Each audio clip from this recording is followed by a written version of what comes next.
Hey guys, back with another video.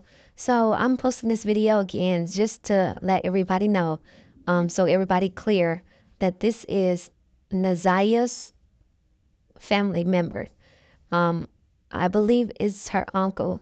It's Annette's brother. So I went scroll through his photos and um friends, and it's all family members of Nazia's and Annette's. Just so you guys know. Um, it's a lot going on with this case, and I'm not here to put conspiracies in nobody's ears or out there.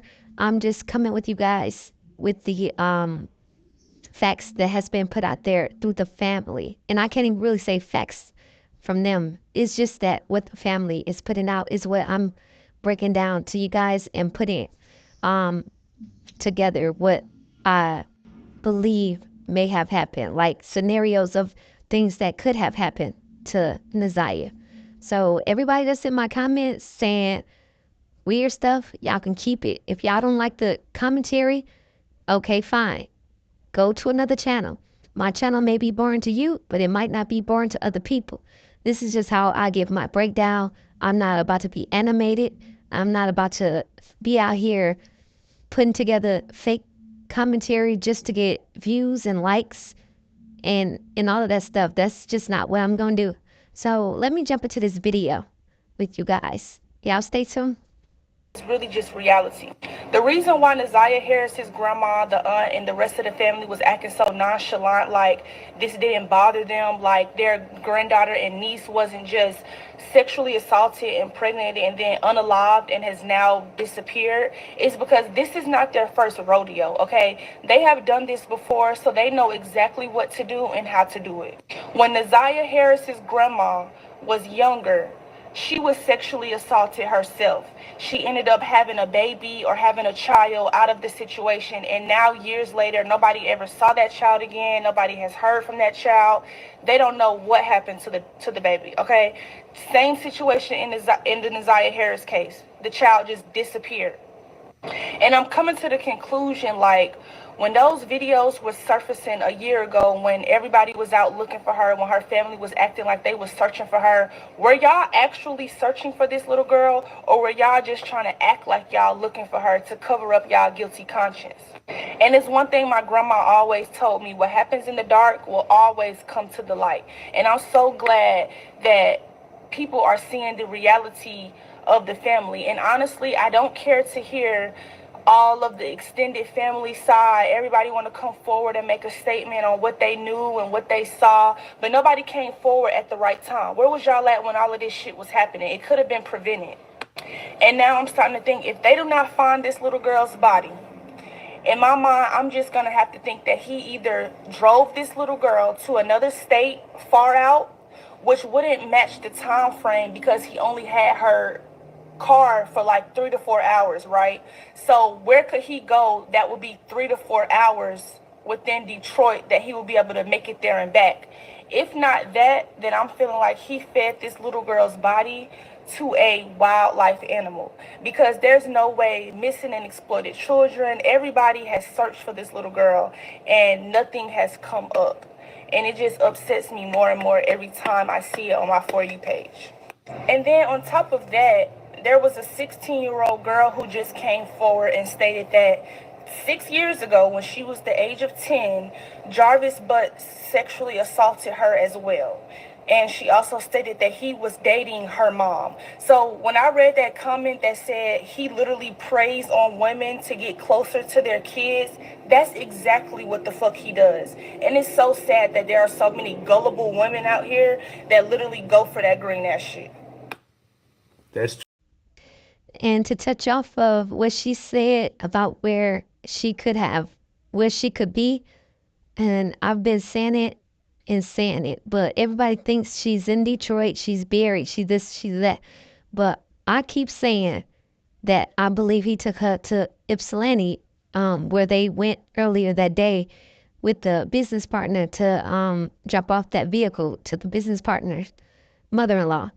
Now, the reason I say that is because, of course, he thinks everybody's going to be looking in Detroit for her.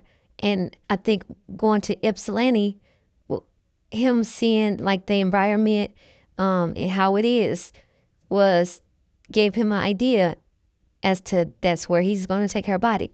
Now, mind you, everybody else been saying they think she's in Detroit. They think she's at his shop, behind his shop. They think she's in the woods. She's buried. She this, she that. I seen one other person say what I said, and it was after I said it. But I really deep down believe he took her to Ypsilanti. This young sister, Naziah Harris, who has been missing for over a month now, and due to multiple failures in multiple different systems, we have the results that we have right now. You know what I'm saying? So just to start it off, man, I don't talk about things unless I feel like that they are from a valuable source of information. You know what I'm saying? Whether it be somebody that I know that's close to the situation, or sometimes just off of my own observation, putting pieces together from what's out there on social media and the news or whatnot, right? This time it's more so like me having a direct inside connect to the whole situation that chooses to stay anonymous. You know what I'm saying? I want to make that point clear, because a lot of people are going to say, oh, well, where did you get the information from? Who told you this? It was in the circle of the family nucleus, right? Friends and family nucleus that know all about these individuals in the family, that has given me information all the way back to the grandmother's CPS history. Right now, on the caption of the video, you see it says 40 years of CPS, and in the van when I was just doing the pregame, I was explaining how. I told y'all that I was going to explain exactly how this 14-year-old girl actually is a part of a 40 years of CPS investigations, right? So let's take it back to the grandmother. Let's start with the grandmother, right? The grandmother who we all seen on the press conference on, I guess it was Fox 2 News or whatever channel that we seen it on. The grandmother, right, has, I believe, 5 kids who've all been removed from her care by CPS. All of her kids ran away. All of her kids ran away when they were younger, okay, including Naziah's mother. Naziah's mother was a runaway, okay?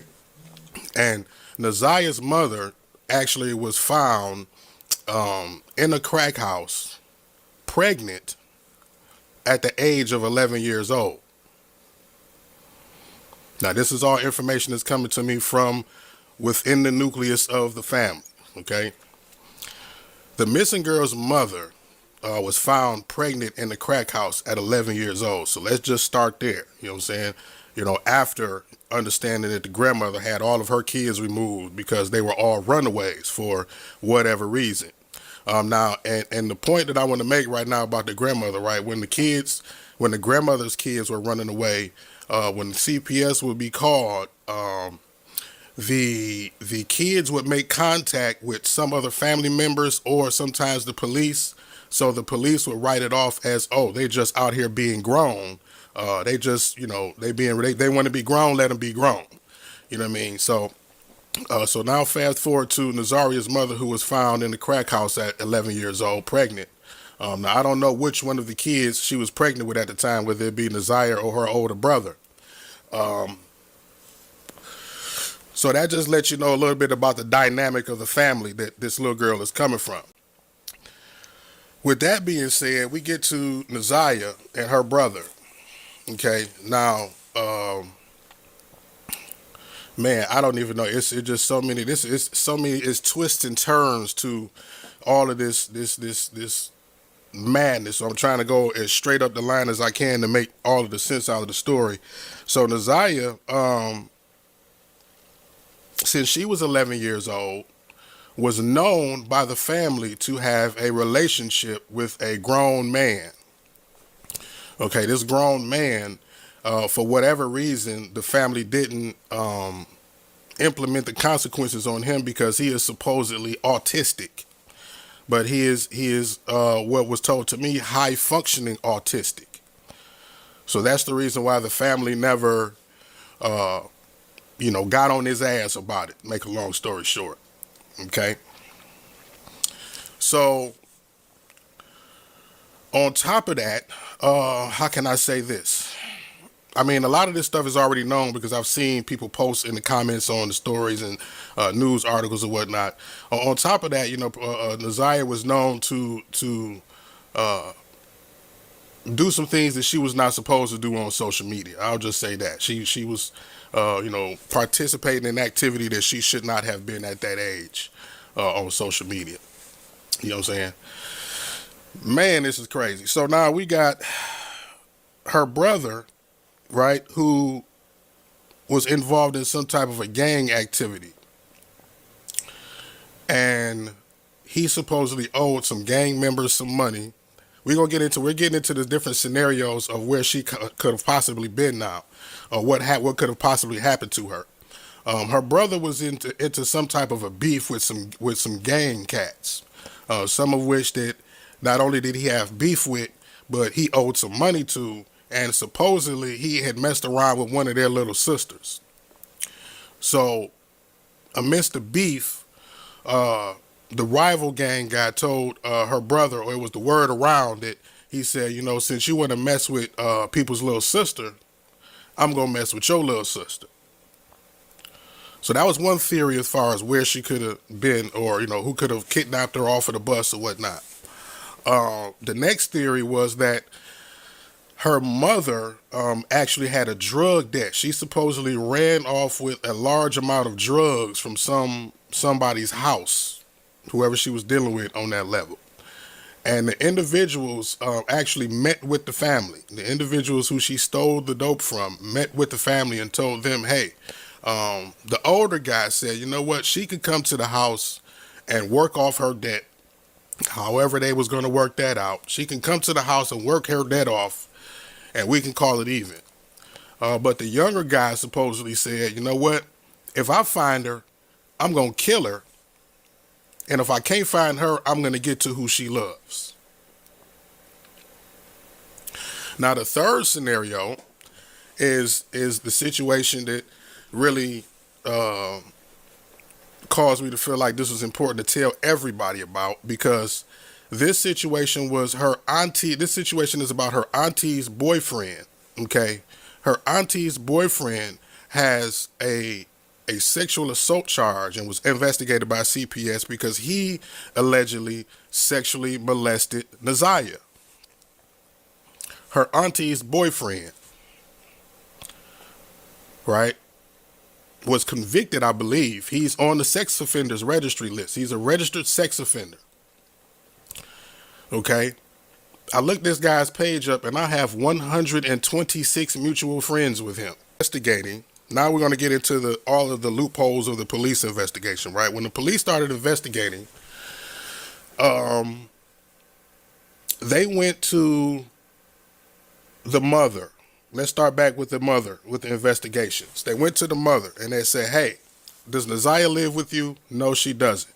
Does she have any social media? No, she doesn't. Do you have a phone for her or a phone number? No, I don't. Okay, so this is the mother talking to the police.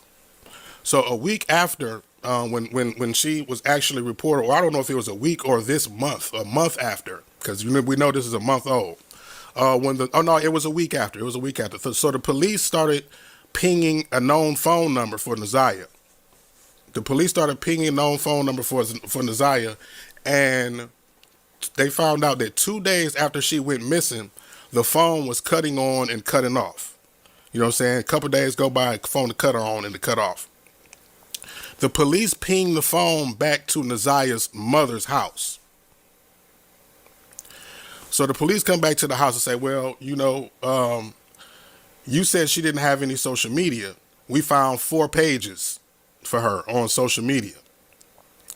Okay. You said she's not here and you don't have a phone for her, but the phone number we have for her is pinging back to your address.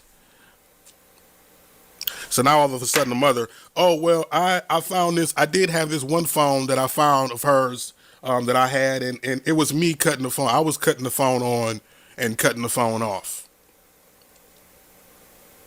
So the police like, well, you fucking up the investigation now because we trying to find out where this girl is, and we pinging the damn location of the phone, and it's pinging back to the house, and you say she's not here. So what?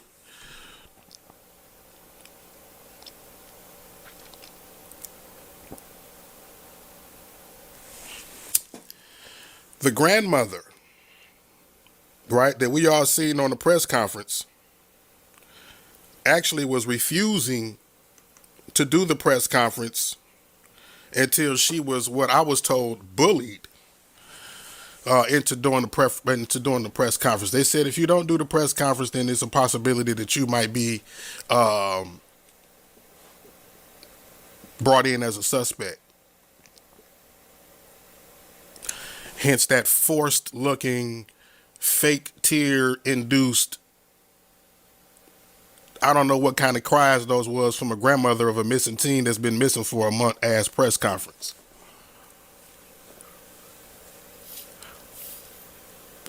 So nobody gets confused. The last video I just played was back when she first came up missing. That was done and put out. But what got me was one of the parts was when you said the family says she was known to have a relationship with an older guy. At 11 years old, a relationship? That ain't no fucking relationship. That just shows that they are okay with what's going on. They've always been okay with this situation. They think younger girls, it's okay for them to date older, or it's okay for M-wording to be done to them because, like I said, like it's just in their family. This has always been a thing. It has always happened. So I really believe they look at that stuff like it's normal. Like that's what normalizing. That's what normal people do. That's not what normal people do. It's crazy. But then for them to say that the mama had the phone and it was pinging at her house, that don't sit right with me either. But let's continue.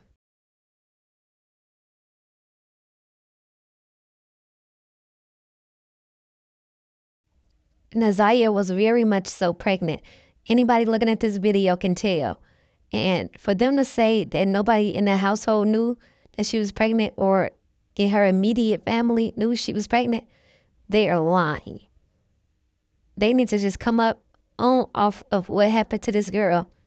So if she is presumed unalived, if she is unalived, she needs to be laid to rest. But other than that, I believe she's been trafficked. And it's probably no way no one would ever see her again or that baby. Because like somebody said in my comments, and it's true, they want the girl that's pregnant because that's more money that they can make when that baby gets older. So this is my video for today, guys. I'll come back again tomorrow with a little bit of more things for you guys. Y'all like, comment, subscribe, hit that notification button, and y'all hit my Cash App because I'm going hard with giving y'all information when I can get it, and I'm trying to break it down as much as possible. So just do me a favor and hit that Cash App that y'all see rolling across my screen in this video at the end.